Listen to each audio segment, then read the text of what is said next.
my channel. I'm Sherry, and this is week 4 with these baby chicks. And I just wanted to give you a quick update on what's been going on with them.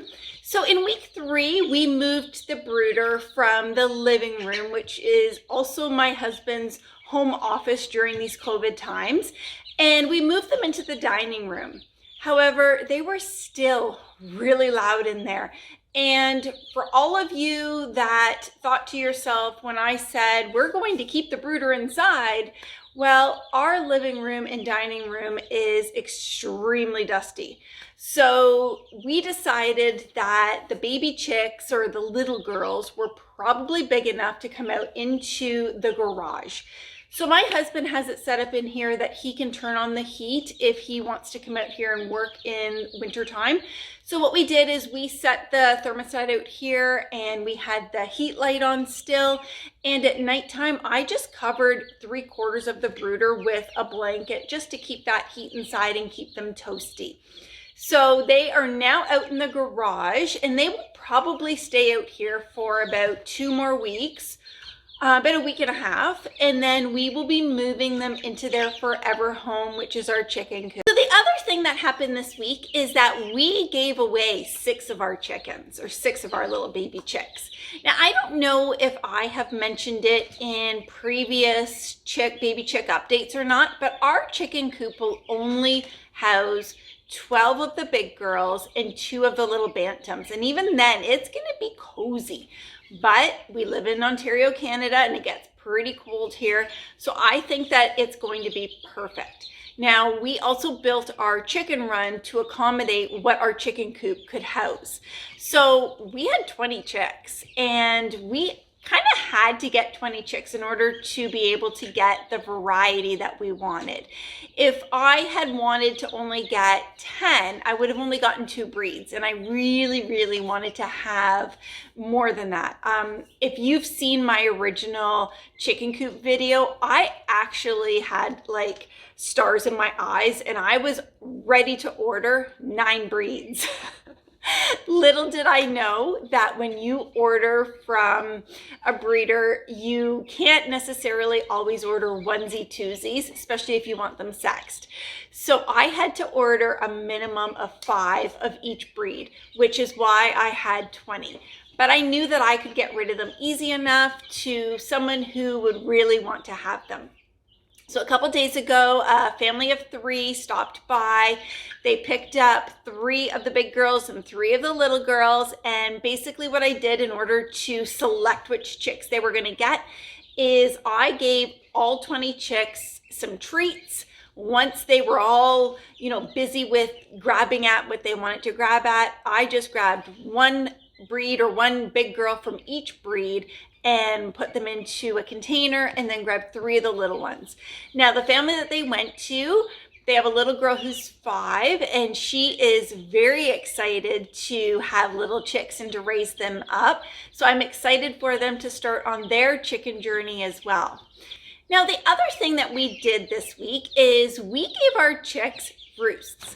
I noticed that they were jumping up onto the waterer. Anything that I have in here, they were trying to get up on it. The feeder, they were standing on that. And I just thought maybe they are ready to have little roosts. So what I gave them were these. Now, my husband built these for my son. We had an ice rink in the backyard, and these were to help him with his stick handling. And I thought, these are perfect little roosts. This way, the little girls can get on them as well. Now, what I will say is that they've already outgrown these. They've been in there now probably for about 4 or 5 days, and I'm gonna have to make some new ones.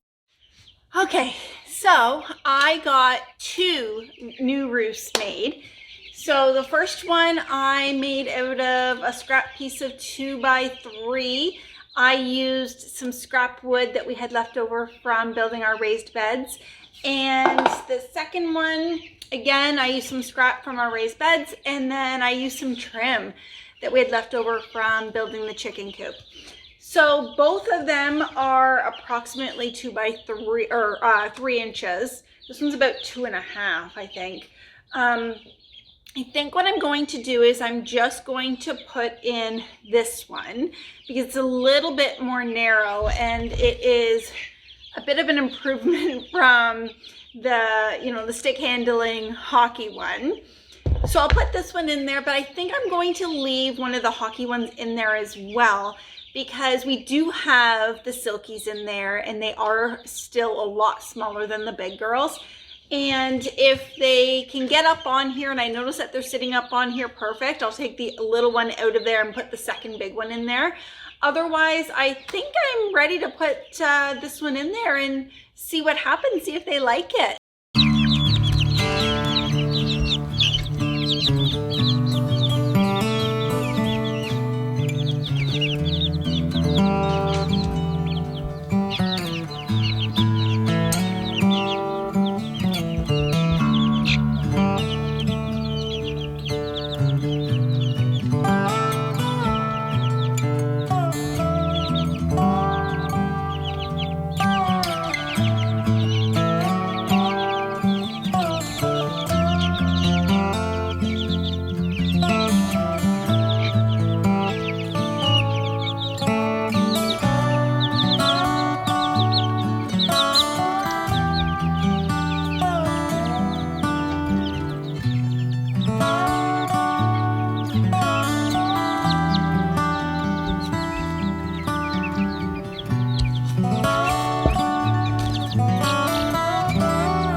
So I think that they are enjoying it. I think they like getting up on the smaller one and then jumping up on the bigger one.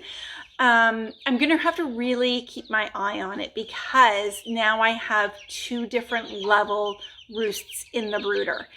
And so I don't want there to be a pecking order already occurring with them at this young age in the small box.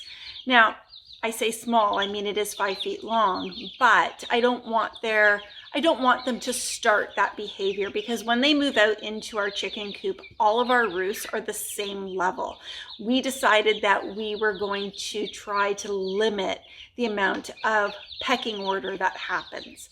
So if I need to remove that smaller one and just put the bigger one in there, and if the two little girls can't get up on it, well, then they can just sleep in the wood shavings. That's pretty much what they're doing now anyways. I haven't seen the little girls sleeping on the roosts yet. It's only been some of the bigger girls.